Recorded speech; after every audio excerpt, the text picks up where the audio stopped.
오늘 하나님 말씀은 사무엘하 15장 1절로 15절까지 말씀입니다. 같이 읽습니다. 그 후에 압살롬이 자기를 위하여 병거와 말들을 준비하고 호위병 50명을 그 앞에 세우니라.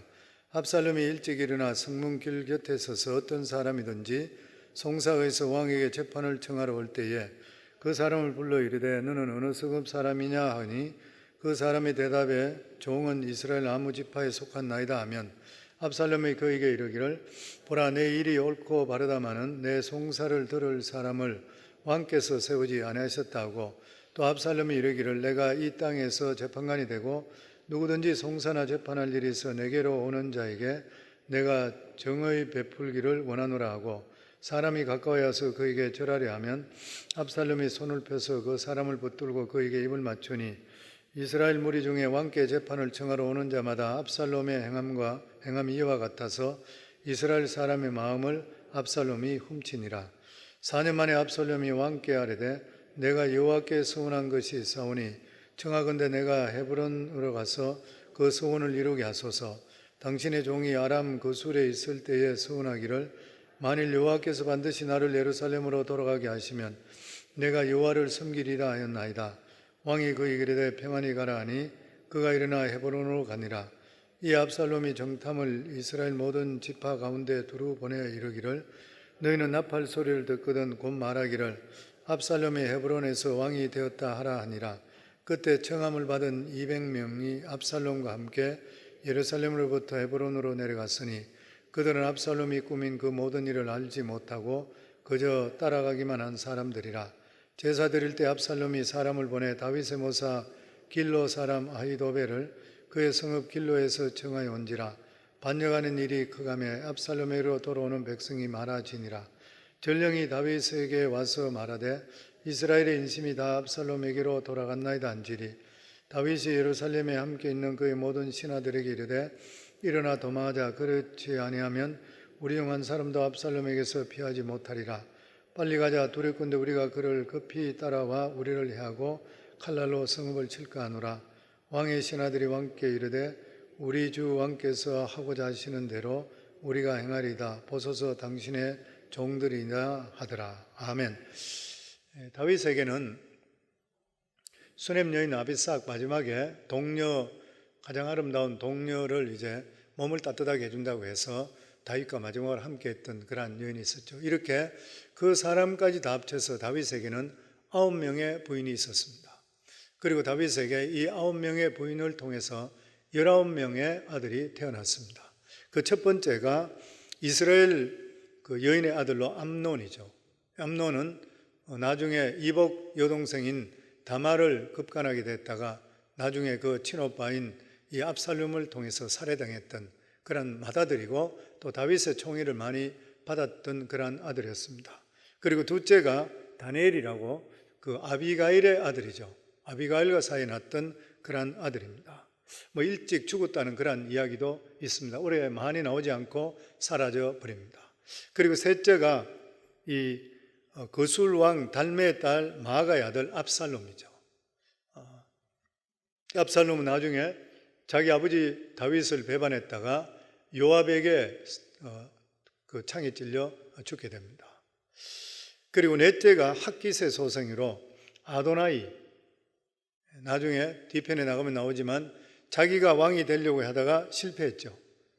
솔로몬이 먼저 왕이 되어버렸습니다. 그런데도 불구하고 목숨이 부지됐다가 나중에 이 솔로몬의 어머니 밧세바한테 가서 다윗 왕의 마지막 여인이었던 이 아비삭을 자기에게 달라고 그랬죠. 아마 인물이 절색이었었는지 어땠는지 간에 그렇게 그 여인을 달라고 했다가 그것을 가지고 솔로몬에 가서 어머니가 자기 청을 들어달라고 했을 때 솔로몬이 무슨 일인 다 듣겠습니다 했을 때에 이 아비삭을 이 아도나에게 주라고 하는 바람에 솔로몬이 화를 먹어치내며 왕위까지 주라고 하지 어떻게 아비삭만 주라고 그럽니까? 그러면서 사람을 보내서 아비삭을 죽여버렸죠. 네 번째 아들입니다.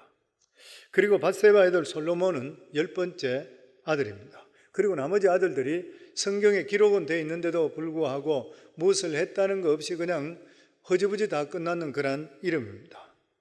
사무엘하 14장부터 18장까지는 압살롬에 대한 그러한 이야기입니다. 이 압살롬, 한국에서는 압살롬 보면 압살 당할 놈 이렇게 이야기를 많이 해요. 압살 맞을 놈 이렇게 이야기를 하는데 실제로 뜻은 굉장히 좋은 뜻입니다. 압살롬, 그러니까 압살롬, 아버지의 평화와 함께한다. 살롬, 평화잖아요 보면. 그러니까 아버지의 평화가 함께한다, 이런 좋은 이름을 지금 받았던 것이에요. 그런데 이 압살롬은 성경에 보면 기가 막히게 잘생겼습니다. 사무엘하 14장 25절에 보면 온 이스라엘 가운데서 압살롬같이 아름다움으로 크게 칭찬받는 자가 없었으니 그는 발바닥부터 정수리까지 흠이 없음이라. 그러니까 머리 이마부터 해서 발바닥까지 흠이 없던 사람이에요. 너무 잘생겼어요. 기가 막히게 잘생기고 잘 빠지고, 못생긴 부분이라고는 눈을 씻고 봐도 없는 그러한 사람, 완벽한 미남이었습니다. 최고의 미남이었던 것이죠. 이런 사람들은 자기 얼굴을 쳐다보면 쳐다볼수록 자기 도취에 잘 빠진다고 해요. 너무 잘생기기 때문에. 스스로 황홀경에 빠지는 것, 이것을 나르시시즘이라, 자기 얼굴을 보면서, 옛날 전설에 있잖아요. 자기 얼굴을, 그리스 전설에 나오는 이야기가 나르시시즘이라고, 보면서 자기가 거기에 황홀해서 빠져드는 것이에요. 그 인터넷에 찾아보면 이 나르시시스트 테스트라는 게 있어요. 자기를 볼 때 너무 잘생겼다 생각한다, 자기가 최고다, 이런 거 여러 가지 질문들이 한 25개 정도 나오더라고. 저도 이게 설교 준비하면서 한번 체크해 보니까 저는 아니더라고, 여기. 그런데 여기 들어가는 사람들도 제가 우리 교회 몇 사람 좀 보이는 것 같아요. 어쨌든 간에. 제 친구 중에 하나도 이런 사람이 있었습니다. 고등학교 친구인데 지금도 이걸 보니까 생각이 나요. 이 친구는 생긴 것이 펑펑하게 생기고 안경 끼고 얼굴이 전혀 호감이 안 가는데 자기는 매일 아침마다 자기 얼굴만 보면 황홀하다는 사람이었어요. 그런 사람도 어쨌든 있더라고요. 그런데 실제적으로 이 압살롬은 기가 막히게 잘생겼습니다. 그리고 머리칼이 얼마나 윤기가 나고 멋진지 1년에 한 번씩 양털 깎을 때 한 번씩 깎았는 거예요. 깎았는데 10파운드, 2.5kg 정도 되는 머리칼이었어요. 결국 이 머리칼 때문에 나무에 걸려서 도망가지 못하고 죽게 되는 일이 있지만 멋졌습니다. 그런데 이 압살롬이 여동생의 복수를 한다고 암논을 죽이고 나서 이 그술왕 달매, 그러니까 자기 외할아버지죠, 그쪽으로 도망쳐서 3년 동안 그곳에 있었습니다. 다윗은 자기 아들 암논, 사랑하는 아들이, 첫째 아들이 그 셋째 아들을 통해서 살해당하는 일이 생기고 나서 너무 마음의 상심을 했던 것이죠. 그런데 세월이 한 2년 정도 지나고 나니까 이 아들의 사건도, 이 아픔도 잊어지기를 시작했는 것이요. 실제적으로 사람이 죽게 되면 그 사람을 잊는데 사람에 따라 틀리지만 대체적으로 2년 정도 되면 사람을 잊게 된답니다. 그렇지 않으면 살아갈 수가 없겠죠. 그래서 세월이 지나면서 다윗의 마음에는 옛날 자기도 도망자 생활을 했는데 자기 아들이 지금 도망자 생활로 하고 있다는 것이 미칠 정도로 마음이 아팠을 뿐만 아니라 보고 싶은 것이요. 이 아들이 정말 보고 싶었던 것이요. 그런데 이것을 누가 눈치챘냐면은 바로 이 다윗의 신복이었던 요압 장군이 눈치를 챘습니다. 이 요압이라는 사람은 하나님께 헌신되었다는 사람이라기보다는 다윗에게 헌신된 그런 사람입니다.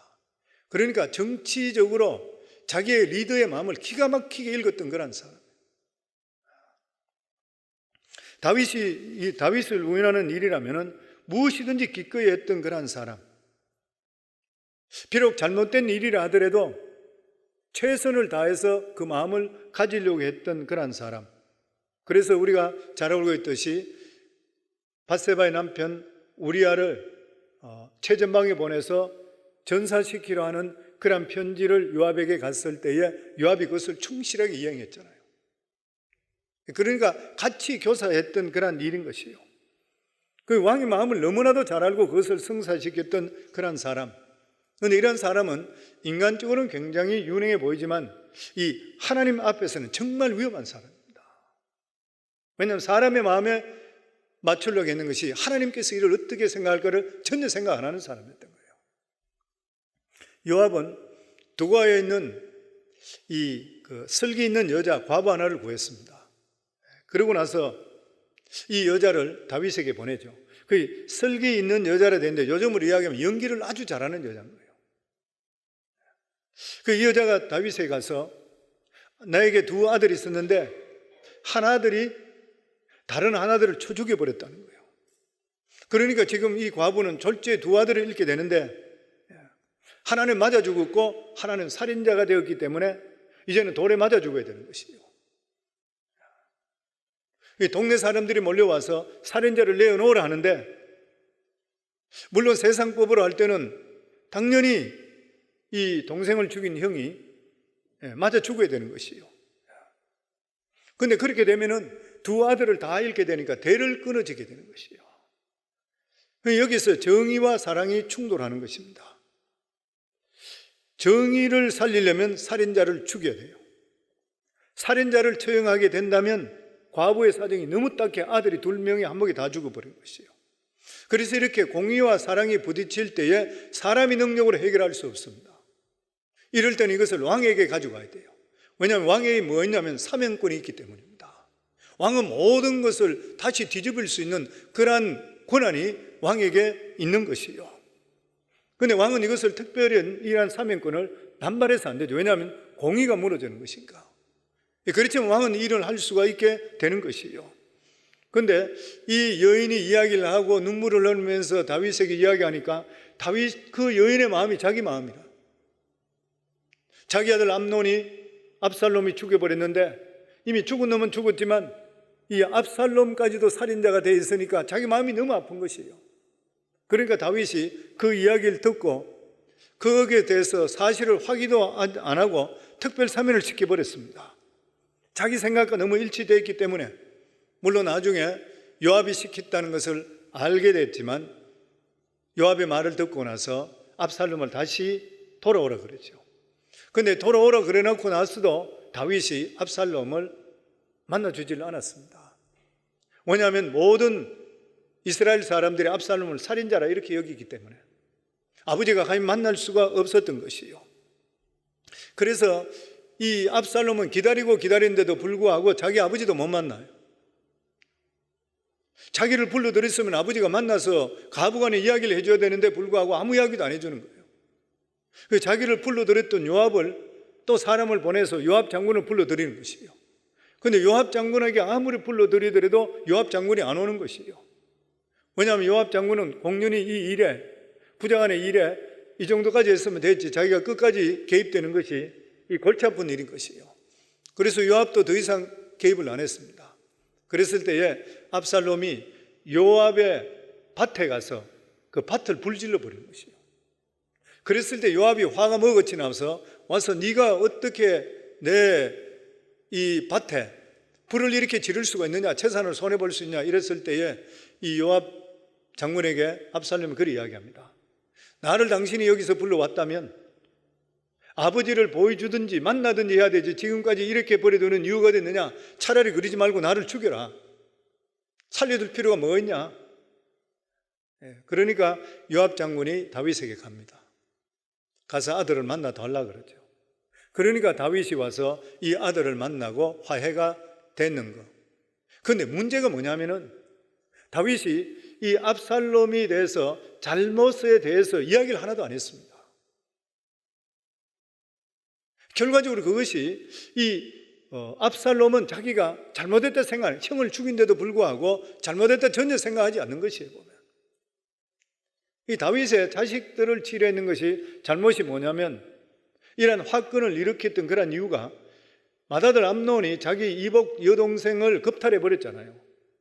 강간해 버린데도 불구하고 자기 아버지가 여기에 대해서 입을 말하지 않았습니다. 거기에 대해서 아버지가 정확하게 치료를 했다라 그러면 큰아들도 살리고 압살롬도 살인자가 되지 않았을 것이고, 나중에 압살롬이 나라를 반란도 일으키지 않았을 것이에요. 근데 아버지가 그냥 뭉개버리고 그때 말을 안 하고 그냥 버려둬 버렸습니다. 그랬을 때에 이 압살롬은 기다리다가 안 되니까 자기가 일어나서 죽여버렸던 거예요. 그리고 압살롬이 3년 동안이나 도망갔다 다시 불러들였을 때에 아버지가 있다가 네가 했는 것은 추구마땅하지만 내가 왕의 권한으로서 너를 용서한다. 앞으로 이를 절대 없도록 하라. 근신하라. 어떤 뭐가 있었다면 괜찮은데 그냥 우리 아들 보고 싶다. 그러고 허가하고 그냥 끝나버렸던 것이에요. 그러니까 이 압살롬 마음속에는 아버지에 대한 존경심보다 아버지에 대한 어떤 불만이 많았었고, 그리고 또 하나는 그 마음속에 자기가 잘못했다는 것을 전혀 인식하지를 못했던 거죠. 이러면서 그냥 세월이 지나가 버렸던 것이에요. 그래서 결과적으로 이것이 나중에 가면 압살롬의 반역으로 이어지게 되었습니다. 자식이 아버지를 죽이려고 해서 맨발로 도망하는 그런 일이 벌어졌던 것이요. 그 다윗의 자식에 대한 우유부단하는 것이죠. 정확하게 처리하지 않았던 것이요. 다윗의 생애 중에서 이때가 가장 비참한 때입니다. 시편 51편을 적었을 때도 바로 이때인 것이고, 사울왕에 쫓길 때가 문제가 아니라 자기의 사랑하는 아들에게 쫓겨서 정권에서 실각돼서 맨발로 도망치는 것, 인간적으로 이 시기가 다윗은 가장 안정된 그러한 시기였다가 갑자기 압살롬의 반역을 통해서 왕의 자리를 잃어버리게 되고, 나중에 가면 사랑하는 이 압살롬 아들까지도 비극적으로 죽게 되었습니다. 자기 일생에 엄청스러운 고통의 그러한 시간이었던 것이죠.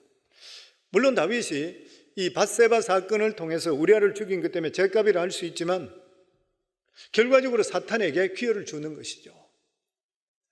치료를 잘못했기 때문인 것입니다. 그래서 사탄의 시험을 우리는 완전히 없이 할 수는 없지만 줄일 수는 있는 것이요. 어떤 분이 그런 이야기 했어요. 우리 삶 속에 자동차를 타고 가면은 사고가 내가 잘한다고 해서 사고가 안 나는 게 아니에요. 옆에서 들이받아 버리면 사고 나는 것이죠. 그럼에도 불구하고 이러한 불가항력대가 있지만 많은 경우에서는 운전자가 조심하게 될 때에 사고를 줄일 수가 있다고 하는 것이요. 다시 이야기하면 우리들이 살아가는 여러 가지 삶 속에 악한 것들을 우리 틈탈 수 있지만 저희들이 살아가는 모든 삶 속에 항상 예배 중심, 말씀 중심적으로 살아가게 되면은 시험을 훨씬 더 줄일 수가 있다고 하는 것이요. 왜냐하면 보호막이 쳐준다 그랬잖아요. 악한 것들이 틈타지 않도록. 왜냐하면 악한 것들이 한번 틈타게 될 때는 치명적이 될 수 있어요. 엄청스러운 고통이 되는 것이에요. 보면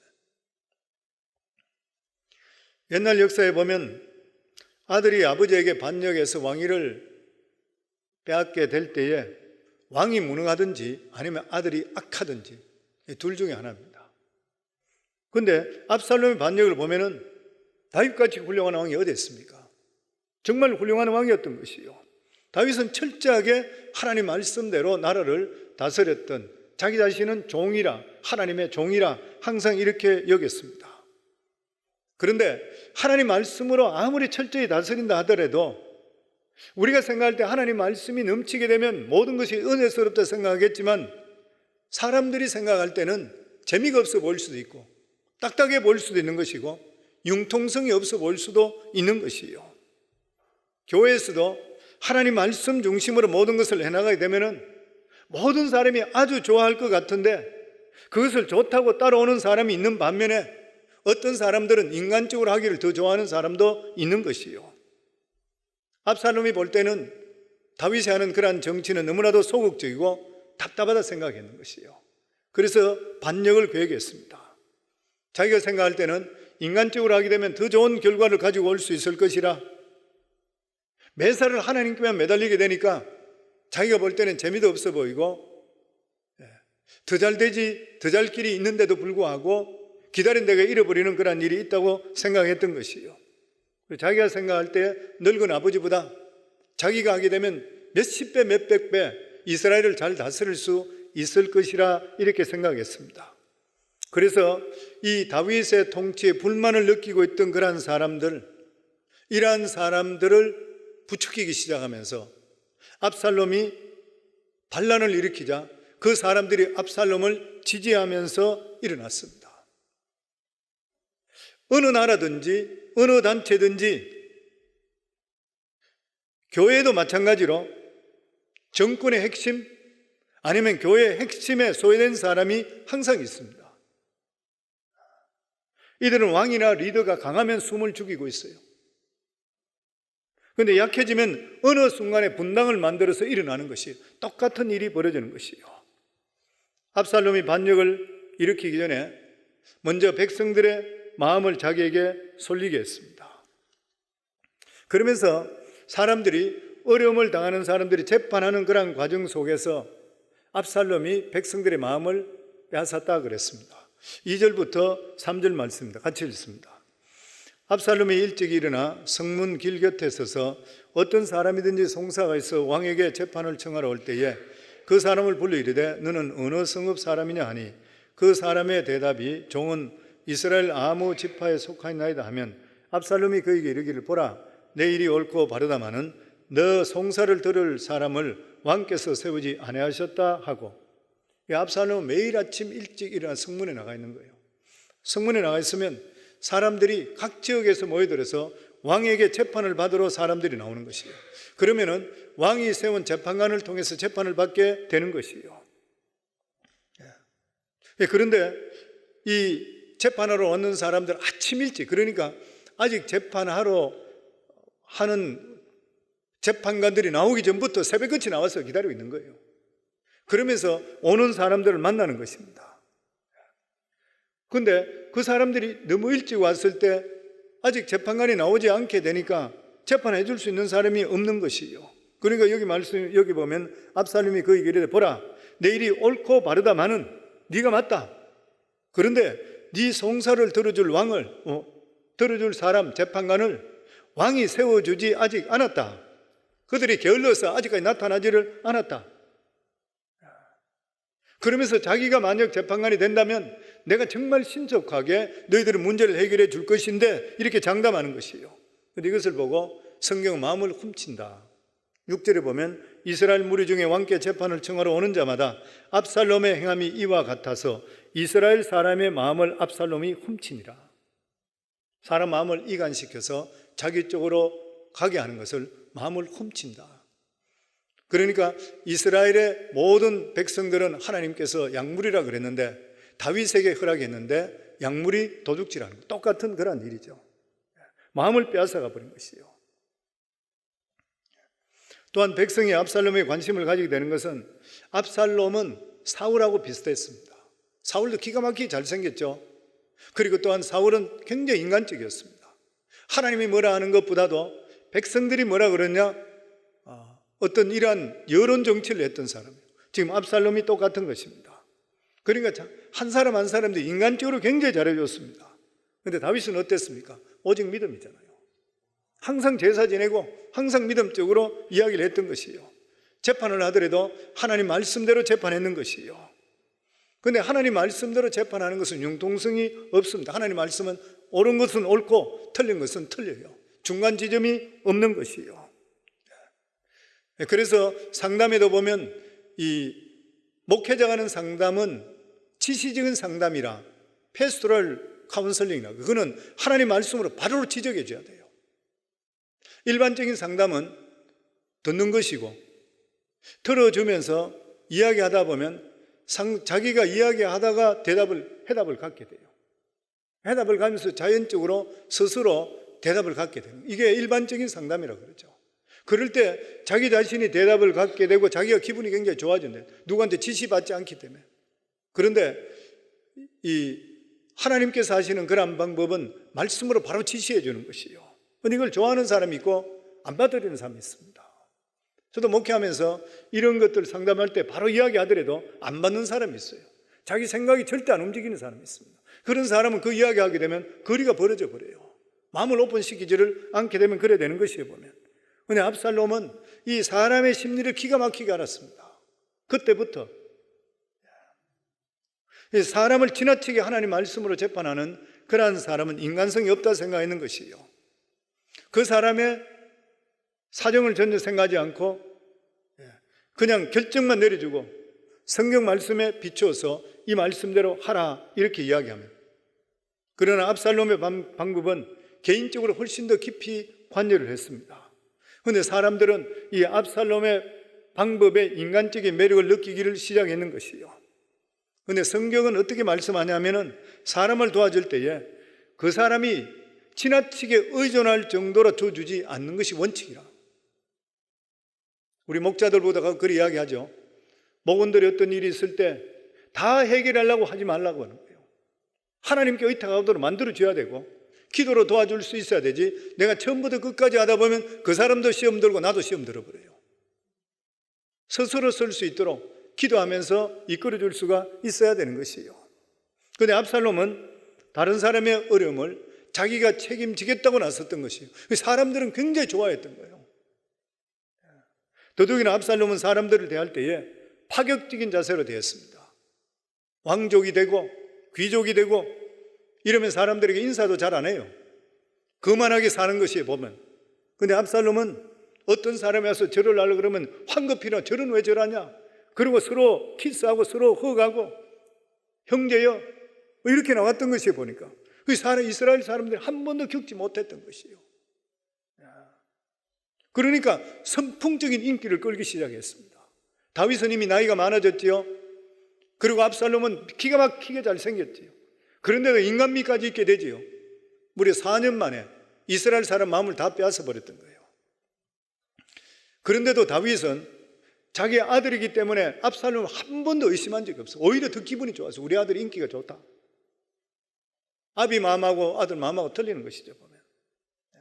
그런데 압살롬도 여기서 만약에 자기가 스탑했더라면, 그리고 왕이나 이제 바라보고 있었다 그런다면은 살 수가 있었던 거예요.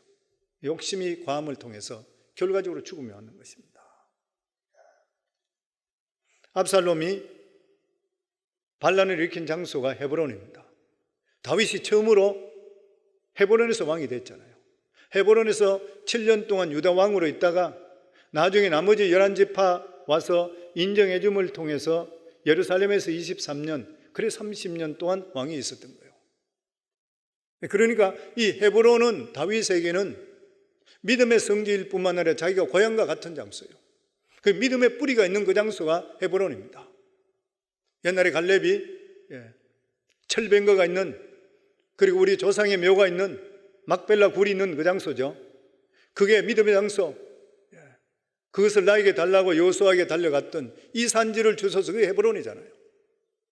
이 헤브론에 믿음의 장소 다윗의 뿌리가 있다는 것을 알고 이 압살롬이 그곳에 갑니다. 그러면서 자기 아버지에게 하나님께 내가 외할아버지한테 가서 3년 동안 쫓겨가 있다가 숨어 있을 때에 하나님께 서원하기를, 내가 다시 예루살렘에 돌아가게 된다면 하나님께 그곳에서 제사 지내기로 예배 드리기로 하나님께 서원했습니다. 이제 내가 그곳에 돌아가게 해주소서. 그러니까 다윗이 듣고 나서 아주 기분이 좋아서 흔쾌하게 보내줬던 것이에요. 우리 7절에서 8절 말씀입니다. 4년 만에 압살롬이 왕께 아뢰되 내가 여호와께 서원한 것이 있사오니 청하건대 내가 헤브론으로 가서 그 서원을 이루게 하소서.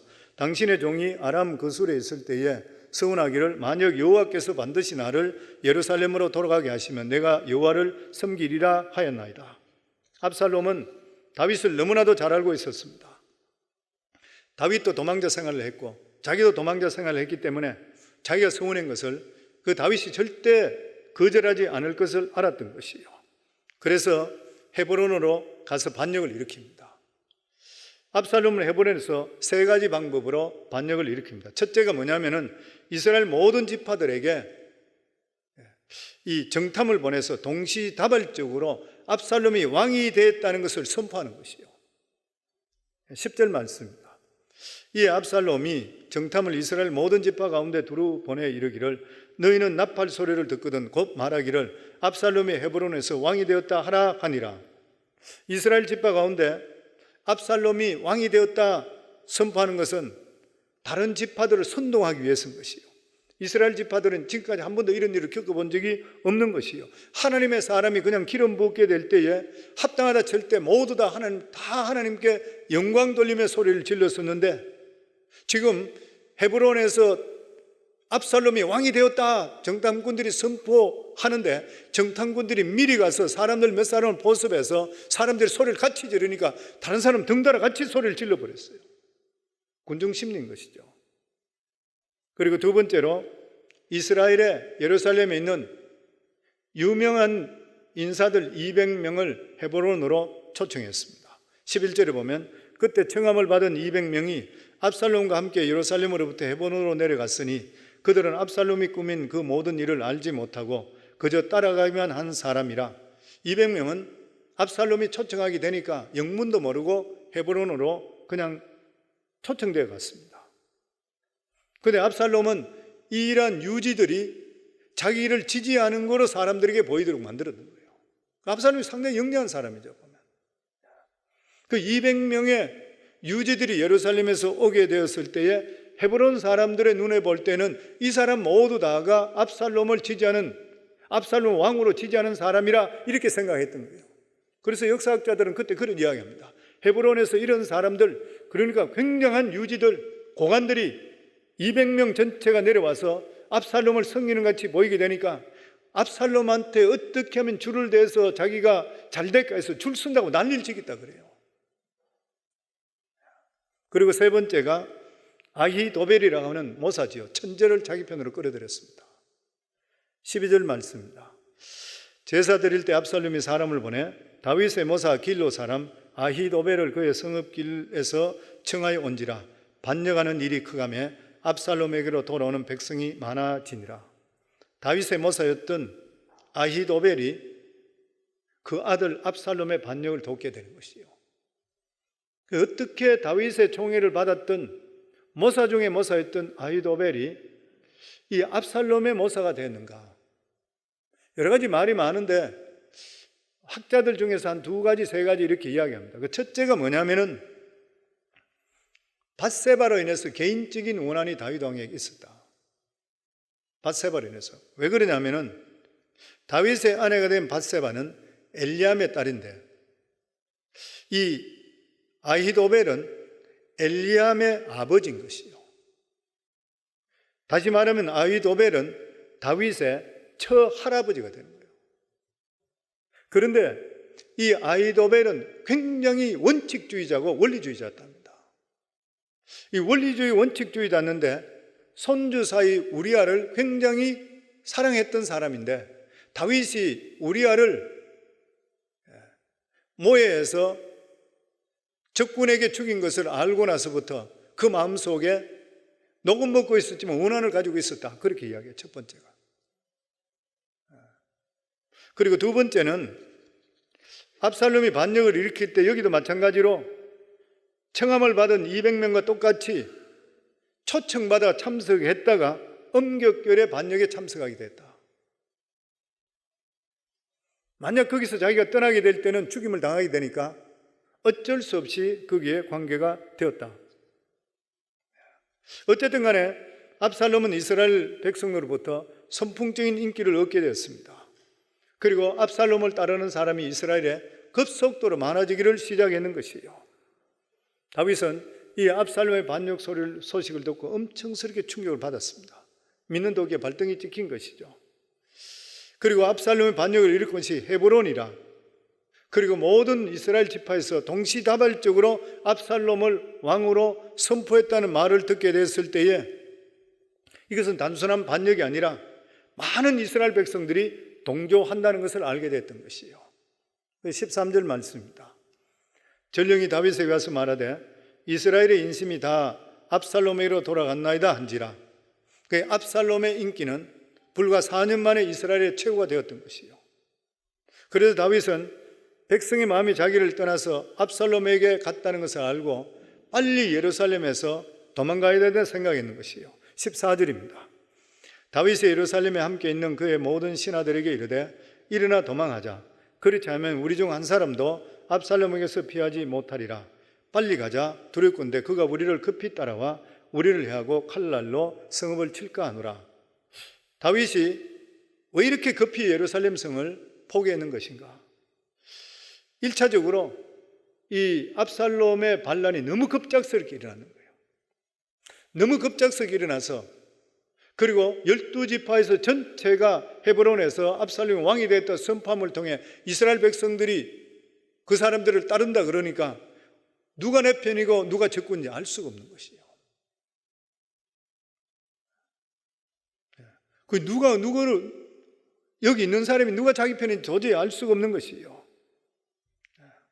그러니까 급히 그것에서 도망칩니다. 나중에 이 압살롬도 똑같은 경우죠. 누가 자기 편, 누구 편인지 잘 모르니까 실제적으로 다윗의 신복이었던 후세를 스파인데도 불구하고 받아들였다가 그 계략을 듣는 바람에 압살롬이 결과적으로 패해버리죠. 그리고 두 번째가 뭐냐면은 예루살렘에서 아들과 아버지가 싸우는 그러한 싸움터로 만들기를 싫었던 것이에요. 싸우게 된다면 예루살렘 성이 불탈 것이고 다 부서질 것이에요. 실제로 2차 대전 때에 프랑스의 파리를 독일군이 쳐들어왔을 때에 싸워보지 않고 그냥 그 자리에서 다 죽고 바로 물러갔답니다. 근데 그랬던 이유가 뭐냐면은 이 파리에는 유물들이 너무 많고 유적이 너무 많았다 그래요. 여기서 전쟁을 하게 된다면 다 잃어버린다 생각했다고 해요. 그래서 우리들이 독일군한테 그대로 주고 갔다가 때가 될 때 우리가 다시 이것을 빼앗게 될 때는 보존될 거라서 생각해서 물려줬다는 이야기와 마찬가지로 그런 이야기도 역시 마찬가지로 있는 것입니다. 다윗은 물론 사탄이 틈을 타서 일으킨 엄청난 시험인 이 압살롬의 반역이 하나님 앞에 자기가 죄를 지음을 통해 받았던 그 고난이라는 것을 알았습니다.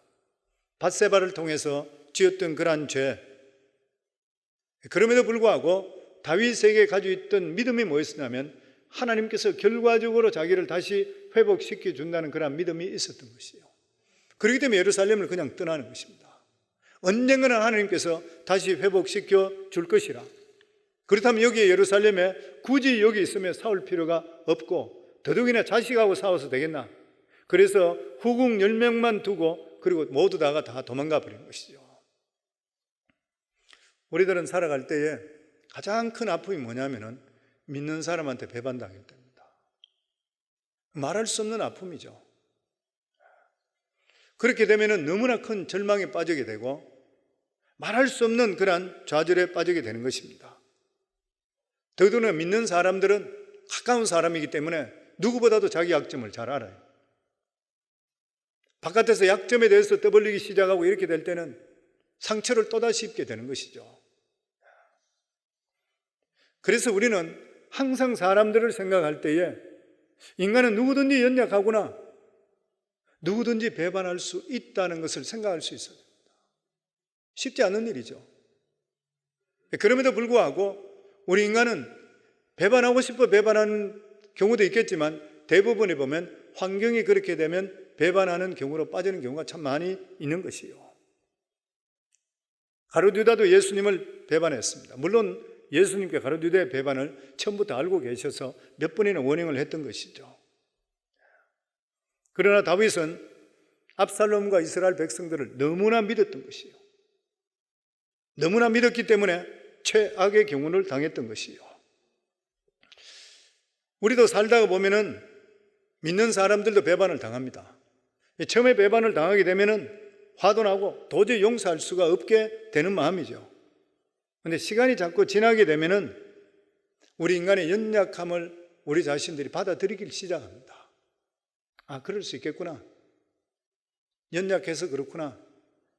그러면서 우리 마음속에 미움이 시간이 지나면서 조금씩 상쇄되기를 시작하는, 만약 그것을 미움을 끝까지 가지고 있게 되면 내가 살질 못하게 되죠.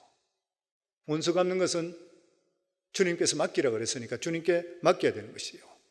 그래서 오늘 여기 전체적으로 하나님께 주시는 교훈의 말씀이 뭐냐면 지나치게 사람을 의지하지 말라는 거예요. 지나치게 사람을 믿지 말라는 것이에요. 우리가 의지할 수 있는 유일한 분은 하나님밖에 없습니다. 믿을 수 있는 유일한 분도 하나님밖에 없어요. 하나님은 절대적으로 우리를 내치지 않습니다. 그리고 사람들은 그럴 수 있다는 것을 생각하시고 우리가 사랑하지만 사람은 그렇게 믿지 마시고 하나님만 더 의지하고 그리고 예수 그리스도 중심적으로 살아갈 때에 하나님께서 보호막을 쳐주셔서 우리 삶을 지켜주시게 되어 있다는 것을 믿으시며 이 믿음 지키시기를 주 이름으로 축원합니다. 우리 시간 합심해서 하나님께 기도합니다. 저희들이 시간 합심해서 하나님께 기도할 때에 하나님, 우리 인간이 너무나도 연약하고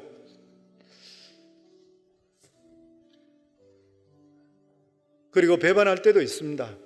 그래서는 안 되는데도 불구하고 다윗은 사랑하는 아들로부터 반역을 당했습니다. 예수를 잘 믿고 믿음 잘 있다고 하는데도 불구하고 그런 일을 당했습니다. 물론 우리아를 죽이고 밧세바 사건을 통해서 나단 선지자를 통해서 집안에 칼이 떠나지 않는다는 그런 말씀이 있었지만 그럼에도 불구하고 다윗이 더 성령 충만하고 더 믿음적으로 갔더라면 훨씬 더 이것을 미니마이즈 할 수 있었을 것인데 주님, 저희들이 살아가는 삶도 비록 우리가 실수하고 잘못한 일이 있다 하더라도 항상 믿음 중심, 하나님 말씀대로 살려고 우리가 노력하고 나태하지 않고 바로 설 수 있도록 해 주시오.